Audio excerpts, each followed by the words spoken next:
10, Donovan's Delight. Back so soon? Grandma asked, opening the door. I thought you had gone home. I forgot to invite you to dinner tonight. Dad is going to cook. Do you want to come around? Donovan asked. It didn't take Grandma long to make up her mind. She loved Donovan's father's cooking.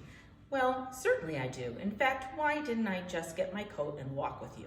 Grandma suggested. Maybe we could talk about your word jar a little bit more, she said. Donovan waited while Grandma got her coat and locked her apartment door. She was carrying a big brown paper bag, and he wondered what was in it. As they walked down the hill, Donovan began to tell Grandma about how he had helped Ms. Mary Lou and Mr. Bill Gutt. When Grandma and Donovan got to the lounge, Donovan could not believe what he saw. Grandma's neighbors were up and around, laughing and talking. They all seemed excited.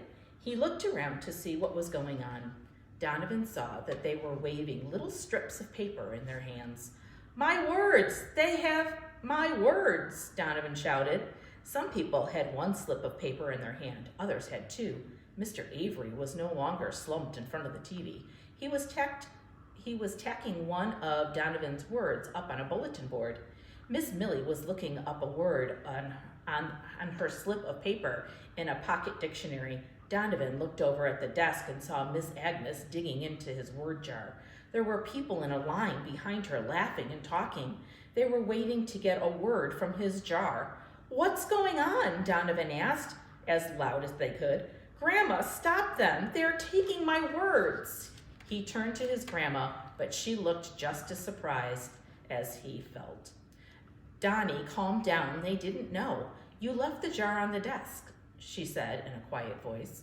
I'm going to get my word jar, Donovan said firmly. Excuse me, he shouted. Excuse me, may I get past?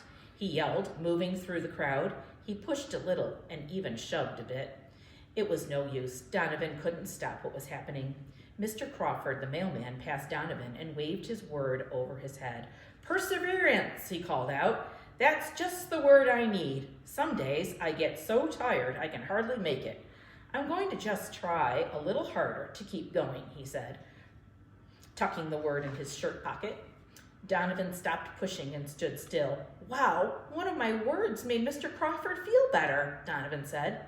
He looked around and saw Miss Millie talking to Mr. Foot. Donovan was surprised. Boisterous, he heard Miss Millie say in her soft voice. Grandma always told Donovan that Miss Millie was so shy that she hardly ever spoke to anyone. Mr. Foot, on the other hand, spoke to everyone. Well, I'll be darned, Mr. Foot said in a surprise. My word is timid. Perhaps we should exchange words, Miss Millie suggested. Oh, no, maybe I need to quiet down some. Sometimes I'm a bit loud, Mr. Foot said softly. You're right. I think I'll keep my word too. I'm going to start speaking to more people. I'm going to change my ways. Miss Millie's voice sounded like she meant it. Did my words do that? Make them want to change? Donovan asked himself in surprise. All around him, Grandma's neighbors were laughing and talking to each other. They had never acted so lively before. Nicky was right. Words can make people feel better, Donovan said quietly. Donovan, Ms. Mary Lou called out as she walked over and stood next to him. Your words are wonderful. I just couldn't help myself after you gave Bill and me a word. I got carried away. I just gave Mr. Kincaid the word leisure. That man works entirely too hard, she said, smiling. And Donovan, people just started coming up and asking for words, and if they didn't get one they wanted, they just traded it. She looked so pleased. It was hard for Donovan not to smile. Mr. Bill Gutt came over and pinched Donovan's cheeks. Mr. Perkins patted his shoulders. Everyone wanted to thank him for sharing his words. Donovan felt as if the sun had come out inside him. Mr. Bill Gutt pointed to the empty jar on the desk and said, Looks like we cleaned you out, young fella. When Grandma pushed through the crowd, she looked worried. Donnie, are all of your words gone? She asked. Honey, I'm so sorry. I know you didn't want to give your words away. Maybe you could ask for them back, she said. Donovan looked up at her and smiled. Grandma, they love my words. The words made them talk to each other. Look, he said, pointing to Mr. Foot and Miss Millie. They're talking to each other. Donovan was so excited. And Grandma, Mr. Crawford, the mailman, doesn't look so tired anymore. Grandma looked around the room and smiled. Donnie, you know, Mr. Mike got the word shortly. And I actually heard him giggle, she said, laughing. But Donnie, they didn't give you anything for your words. Grandma was still worried. Yes, they did. They made me feel like a magician. My words changed them. The sunshine Donovan felt inside was shining all over his face.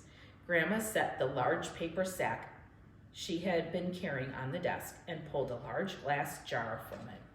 Donovan stopped smiling and caught his breath. Grandpop's humidor, he exclaimed. No one had been allowed to touch the cigar jar when Grandpop had been alive. No one except Donovan and Grandpop himself.